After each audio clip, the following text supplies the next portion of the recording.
Si algo necesitamos en este tiempo como cristianos, si algo necesitamos urgentemente, es que en cada uno de nosotros se active un deseo profundo por nuestro Padre Celestial. Si bien es cierto que amamos a Jesús, estamos agradecidos con el Señor Jesucristo y con nuestro Padre, por supuesto, pero debemos de tener siempre presente que la meta de Jesús es llevarnos al Padre. Él vino a dar su vida plena. Él vino a hacerse semejante a nosotros. Y vino a padecer en lugar nuestro. Aceptó ser culpado y condenado en nuestro lugar y sufrir toda la condena que nosotros merecemos. Pero no solamente para salvarnos de la paga del pecado, que es la muerte y el infierno. Debemos de tener siempre presente que Él dio su vida para cumplir con la misión completa que el Padre le encomendó, de llevarnos de regreso a casa, al lugar al que pertenecemos, al lugar del cual venimos, y debemos de tener entendimiento de ello. Así como tener entendimiento del camino, como está escrito en Proverbios 14:8, que la ciencia del sabio, del prudente, es entender el camino, entender su camino de regreso a casa. Porque si bien es cierto que pues es una gran bendición y por supuesto es algo muy grande el ser salvos de la paga del pecado, de esa condenación eterna, pero hay que entender también que el enemigo trata que, habiendo ya nacido de nuevo, y quizás habiendo crecido un poco, quizás ya bautizados en agua, bautizados en Espíritu Santo y fuego, a los que les va un poco mejor. Pero eso solo es el principio del camino. Eso es apenas empezar a crecer espiritualmente. Y el enemigo lo que trata es que nosotros no crezcamos espiritualmente. Porque él sabe que si trunca ese crecimiento, con eso él quiere causarle también dolor al corazón del Padre. Porque él sabe que si trunca ese crecimiento en nosotros, de ser restaurados a la imagen de Dios, a su carácter, a su naturaleza divina, si él trunca eso, él sabe que eso nos va a afectar por toda la eternidad. Porque todavía no tenemos idea de lo que es ver cara a cara al Padre. A Jesús lo podemos ver y yo le exhorto a que usted pida verlo. La mayoría, por falta de entendimiento, por ceguera espiritual y muchas cosas, buscan a Dios con una gran lista siempre de cosas, pero cosas terrenales. Por supuesto que tal vez innecesarias, pero creo que lo más importante es conocer al Señor. Y a veces le llamamos conocer a Jesús. Y dice, yo conocí a Jesús solo porque recibí la salvación. Realmente no le conocemos. Sabemos de Él, sabemos que nos salvó y estamos agradecidos, pero no le conocemos. Y a Jesús lo podemos ver. Y le exhorto a que usted le pida como prioridad: Señor Jesús, yo necesito conocerte, quiero verte, concédeme verte, tener comunión contigo, tener comunión íntima contigo, oír su voz y conocer su voz. Porque Él dijo, mis ovejas oyen mi voz y conocen mi voz y me siguen. Nadie puede seguir a Jesús si no conoce su voz. Y es por eso que el diablo trunca también eso. Que aunque somos cristianos, quizás predicamos, quizás somos el pastor, somos un ministro, pero podemos ser sordos espiritualmente. No oír la voz del Señor, no conocer su voz. Y eso es algo que está afectando demasiado al pueblo de Dios. Y no tenemos idea de cuánta tristeza causa eso en el corazón del Padre. Nos hace falta ese deseo, ese fuego de deseo de ver al Padre, de amarlo con todo nuestro corazón. El crecimiento espiritual no es un fin en sí mismo, es el medio para que nosotros alcancemos la limpieza de nuestro corazón. ¿Con qué propósito? Para poder llegar a amar a Dios con todo nuestro corazón. Y cuando amamos a Dios con todo nuestro corazón, habiendo dejado que limpie, ¿sí?, de toda maldad, de todo el engaño, de toda la perversión que hay en nuestro corazón, que lo limpie, Él nos va a llenar con su amor. El amor de Dios se derrama en nuestro corazón por el Espíritu Santo. Y es con ese amor que nosotros vamos a poder amarnos a nosotros mismos, con ese amor de Dios. No con amor enfermizo, sino con el amor puro de Dios. Y amar a nuestro prójimo como a nosotros mismos, pero con amor nacido de corazón limpio, como dice la palabra. No amor enfermizo, sino el amor ágape, el amor incondicional del Padre. Y es por eso que Él nos da la oportunidad de estar en esta tierra aún. A veces no valoramos cada día que Él nos da de oportunidad de poder crecer espiritualmente, de poder ser restaurados, de ir de gloria en gloria a su misma imagen, como dice en Corintios. A veces enfocamos eso a cosas terrenales, nada que ver. La palabra de Dios, cuando habla de gloria, de la gloria de Dios, habla de su carácter, de su naturaleza divina. Dios no comparte su gloria con nadie. Eso solo es una parte.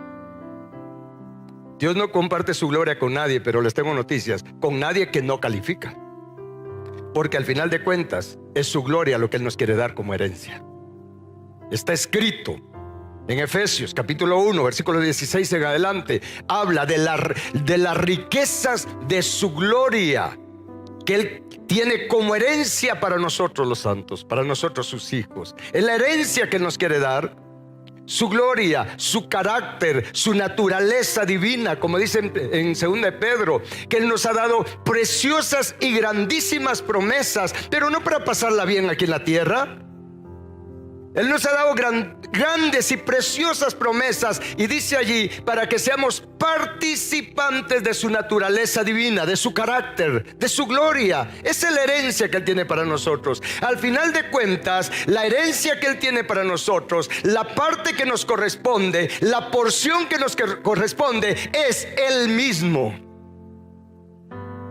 Y no hay nada más grande que Él.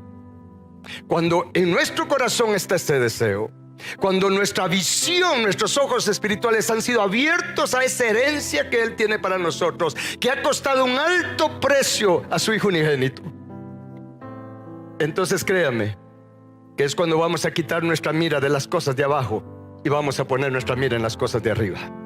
Poner nuestros ojos en Jesús, el que comienza, el autor y el consumador de nuestra fe. Porque vamos a entender para qué se nos dio la fe. Y claramente dice también en 1 Pedro que el objetivo de la fe es la salvación de nuestra alma, pero refiriéndose a la salvación plena, a la sanidad plena, a la limpieza plena de nuestro corazón, a la liberación plena de nuestra naturaleza pecaminosa, formándose en nosotros la naturaleza divina. Si todos los cristianos tuviéramos esa visión, que esa es la responsabilidad de un ministro del Señor Jesucristo, perfeccionar a los santos para la obra del ministerio. Lo han leído, ¿verdad? Lo leyeron. Perfeccionar a los santos para la obra del ministerio. Pero no está hablando de un ministerio terrenal, porque para ello no tengo que ser perfecto. Si no, ninguno de nosotros podría ser ministro. Pero ¿de qué ministerio está hablando en Efesios? Del ministerio más alto, más grande y eterno. Ser la ayuda idónea del Cordero, la esposa del Cordero, y servirle en la Nueva Jerusalén como una esposa, como una ayuda idónea para ayudarle a reinar, a seguir creando, a todo lo que hay que hacer, porque hay más trabajo allá afuera que aquí en la tierra. Entonces yo les pido que trabajen en su corazón, pidan al Señor que avive ese fuego de pasión por Él. Porque miren, yo no sé, imaginémonos cómo se siente el Padre, nuestro Padre que nos ama tanto, ver que nosotros estamos entretenidos en esta tierra, entretenidos incluso en la iglesia, con cosas temporales, pasajeras. Hasta el ministerio mismo se puede volver un problema. Pero imagínense cómo se siente el Padre que nosotros preferimos estar entretenidos con juguetes terrenales, sin ningún interés de regresar a casa. Los que somos padres, ¿cómo nos sentimos si vemos que nuestros hijos no quieren regresar a casa? Que no muestran o no manifiestan el más mínimo interés por regresar a casa, por vernos a nosotros como papás. Imagínense cómo se siente nuestro Padre Celestial, que nos ama con amor perfecto. Si algo necesitamos es el deseo de ver al Padre. Es un fuego de deseo que necesitamos. Necesitamos dejar que el Espíritu Santo avive ese fuego de deseo por ver al Padre. Porque el que desea ver al Padre, el que está ardiendo con ese fuego de deseo, de pasión por el Padre, créame que va a trabajar, va a dedicar su tiempo, recursos, energía para buscar la santificación de su ser, para ser santos como Él es santo, sabiendo que hay requisitos. La salvación de la paga del pecado es por gracia, pero para ver al Padre sí hay requisitos. Sin santidad nadie le podrá ver. Bienaventurados los de limpio corazón, porque ellos son los que verán a Dios. Y son bienaventurados porque son pocos. Muchos los llamados, pocos los escogidos, pero pocos los fieles de alcanzar aquello para lo que Dios nos creó. Como está en Efesios capítulo 1, que Él nos bendijo con toda bendición espiritual en los lugares celestiales en Cristo Jesús. ¿Y cuál es esa bendición? Habiéndonos escogido en Él desde antes de la fundación del mundo, para que seamos santos y sin mancha, para que estemos delante de Él. Para que seamos santos, consagrados, dedicados a Él, sin mancha, de limpio corazón, perfectos como Él es perfecto, para que estemos en su presencia por siempre y para siempre. Solo eso, solo ese propósito por el cual Dios nos hizo, nos tendría que hacer que en nosotros esté la actitud de agradecimiento todos los días. Padre, gracias porque me creaste para que sea santo y sin mancha, para que sea como tú, Padre, en carácter y naturaleza. Y podamos ser de los dichosos también que Cristo nos diga: ven, siéntate conmigo en mi trono. Siéntate en mi trono. Ese trono lo quería Lucifer, pero no era para él. Era para nosotros los hijos. Los hijos. Pero los hijos que maduran. Porque si nosotros como humanos no le confiamos algo serio a alguien que no tiene madurez, menos el Padre, menos el Señor. Para reinar con Cristo tenemos que tener su mente, su corazón. Tenemos que tener su carácter. Siempre he dicho esto: si ahorita Cristo me dijera: ven, siéntate con mi trono, quédate reinando un ratito aquí, Luis, en lo que voy allá con mis hermanos que se están graduando. Si Él me dejara reinando un rato, como estoy todavía, cuando Cristo regresa, mire, ya le he desbaratado el universo. Ya he mandado al infierno a los que me caen mal. Y usted también, ¿o no? Es por eso que tenemos que ser transformados, restaurados a su imagen, para lo cual fuimos predestinados, como está en el libro de Romanos, predestinados para ser hechos a la imagen de su Hijo unigénito, para tener su mente, su corazón, para hacer lo que Él haría en todo momento. Y eso nos cambia la vida acá, nos trae una vida llena de bendición, y también eso repercute para toda la eternidad. Y eso es lo que debemos de anhelar y buscar todos los días de nuestra vida. Y en este diplomado usted aprendió el camino, por lo menos ha adquirido una visión general del camino.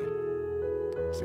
Y aprendimos los recursos que necesitamos para todo este camino, toda esta restauración: el poder de la sangre de Cristo, el poder y la virtud de su fuego santo, por el bautismo en Espíritu Santo y fuego, y el poder y la virtud de su nombre, de las aguas de su nombre que recibimos en el bautismo en agua, cuando hacemos un pacto de morir a nosotros mismos. Y luego aprendimos 8 principios, 8 de 42, pero son los principales. Principios para renovar nuestra mente, principios que se tienen que hacer vida en nosotros lo antes posible. No es solo asunto de saberlo. Aquí no es de cuánto sé, sino qué hago con lo que sé. Aquí no es un asunto de ser un teólogo. Aquí es un asunto de ser un hacedor de la palabra. Que la palabra se haga vida en nosotros. Porque si solo la sabemos, si solo la conocemos y nuestra cabeza está llena de conocimiento nada más como teólogos, entonces no tendríamos ninguna diferencia con los fariseos y los escribas de aquel tiempo, que por supuesto siguen en este tiempo también. Pero eso hay que practicarlo. ¿Por qué? Porque estos principios, estos 8 pasos que aprendieron en este diplomado, esto trae una renovación de nuestra mente y de nuestro ser. ¿Con qué propósito? Para aprender a humillarnos bajo la poderosa mano de Dios. Porque en este diplomado solo, hablándolo así en figuras, solo llegamos al Jordán. Ni siquiera los atravesamos el Jordán, los llevamos a la orilla del Jordán. Y Jordán significa descender, significa humillarse. Estos 8 pasos, el aprender a perdonar, ir siendo libres de la amargura, aprender a ser agradecidos y crecer en gratitud, aprender a alimentarme diariamente de la palabra de Dios, sin excusas, no negociable, aprender a alimentarme de la palabra de Dios y aprender a orar todos los días, a oír su voz todos los días, a tener contentamiento con lo que me da cada día. No importa si lo que me da cada día son situaciones adversas o agradables, voy a estar agradecidos porque Él está gobernando mi vida. Estamos, aprender a respetar autoridad, reconociendo el gobierno, la soberanía de Él. Y eso me va a ayudar a aprender a tener identidad en Cristo. ¿Con qué propósito? Para que eso me capacite para humillarme bajo su poderosa mano, para someterme a su gobierno, para entonces entrar a conquistar Canaán espiritual, esta tierra de nuestro corazón. Que así como en Canaán literal habían 32 reinos, 10 naciones y 13 gigantes, asimismo eso está en nuestro corazón. Tenemos 13 maldades en el corazón, ¿sí? Y tenemos todo eso, todo lo que había en Canaán literal está en nuestro corazón. Y todo eso está escrito en la palabra para enseñarnos a nosotros lo que Dios quiere hacer en nuestro corazón espiritual. Pero para conquistar estas profundidades del corazón, para que no nos desmoralicemos cuando Él abre nuestro corazón, que es como que abriera una fosa séptica, y usted sabe lo que sale de ahí. Nosotros no nos derrumbemos, sino que con valentía peleemos la batalla de la fe, para ser liberados de todos esos gigantes, toda esa iniquidad, de toda esa maldad que hay en nuestro corazón. Y entonces su reino se establezca en nosotros, su reino de justicia, su reino de paz, su reino de gozo, que es por obra del Espíritu Santo. Y es en esa medida que crecemos a la estatura del varón perfecto. El tabernáculo de Moisés, como ustedes lo vieron, quizás para algunos de ustedes fue nuevo, pudieron ver cómo ahí está la estatura de Cristo Jesús. ¿Se recuerdan? El camino de la cruz. Y eso es el tabernáculo de Moisés, que nos enseña la estatura de Cristo. Pero le tengo noticias: está la estatura del Espíritu Santo y está la estatura del Padre. Y la estatura del Espíritu Santo lo conocemos en el tabernáculo de David, siendo edificado en nosotros, y la estatura del Padre en el templo de Salomón. Así como vieron la estatura de Cristo en el tabernáculo de Moisés, así se ve la estatura del Padre en el templo de Salomón, para que entonces podamos tener el nombre del Padre y el nombre del Hijo escrito en nuestra frente, que al final de cuentas nos lleva a otra dimensión de gratitud, para estar en su monte santo. Apocalipsis 14, 1 al 3 dice que en el monte santo de Dios está el Cordero de pie, no tirado, de pie, como inmolado, y con él 144,000, que es un número de la Nueva Jerusalén, que al rato quizás va a ser hasta literal, porque no hay muchos cristianos con deseos de ver al Padre. Hay 144,000 que tienen una característica: tienen el nombre del Padre y del Hijo escrito en la frente, tienen el carácter del Padre y el carácter del Hijo formado en ellos, y tienen un cántico que los demás cristianos no pueden cantar: el canto de gratitud, el canto de amor, el cantar de los cantares, el canto de la esposa del Cordero. Que por cierto que el cantar de los cantares para muchos es chino, porque hay que tener espíritu, sabiduría y de revelación.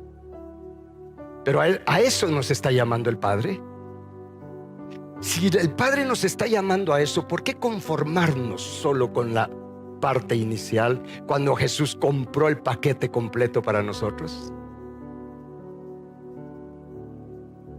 Es por eso que Él dijo, y concluyo con esto: el que no toma su cruz, el camino de la cruz, y sigue en pos de mí, dijo Jesús, no es digno de mí. ¿Digno de qué? De ser su esposa, de reinar con Él y de ver al Padre. ¿Está claro esto? ¿Es un camino de crucifixión? Sí, es el camino de la cruz, de crucifixión de nuestra carne, de nuestra naturaleza pecaminosa, del yo, del ego y de todo eso que se duele cuando el Señor trabaja en nosotros. Pero eso repercute para la eternidad.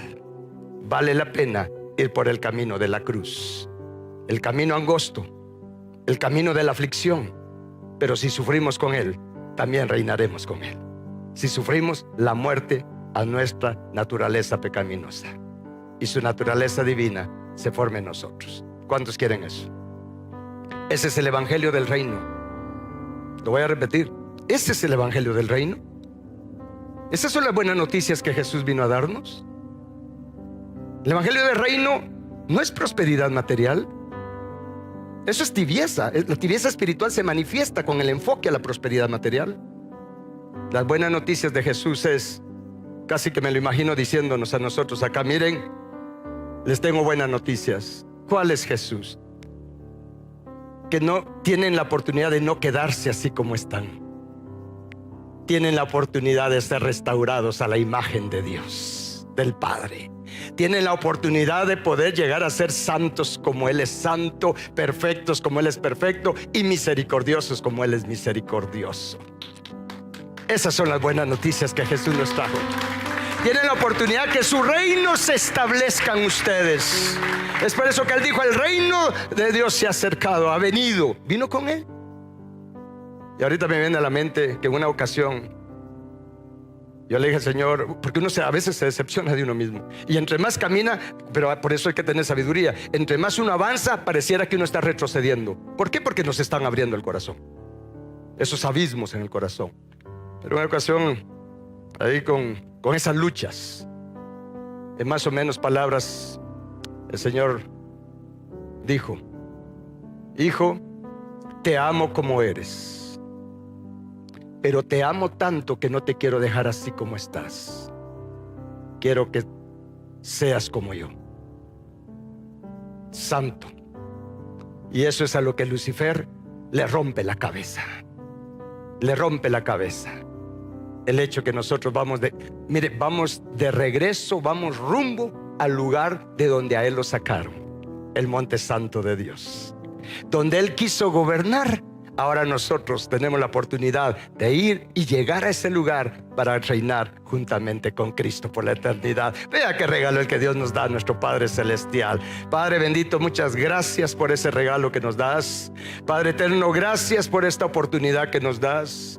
Padre, gracias por enseñarnos un camino, por abrirnos un camino, Señor Jesús. Gracias, Cristo, porque ha costado tu vida, tu sangre. Gracias por ese nuevo pacto que hiciste con tu sangre, Cristo Jesús, para quitar el pecado de nosotros y poder obtener esa naturaleza divina, santa, como tú, Jesús, como nuestro Padre eterno, como el Espíritu Santo. Gracias, Padre Celestial, porque nos sigues dando la oportunidad. Y aunque hemos fallado, Padre eterno, gracias porque tú cambias los tiempos, das nuevas oportunidades y restauras todo lo que ha pasado, lo que hemos arruinado y echado a perder. Gracias porque escrito está en Eclesiastés 3:15: Dios, Jehová, restaura lo que pasó. Bendito el nombre de Jehová. Amén, amén. Démosle un fuerte aplauso a nuestro Señor.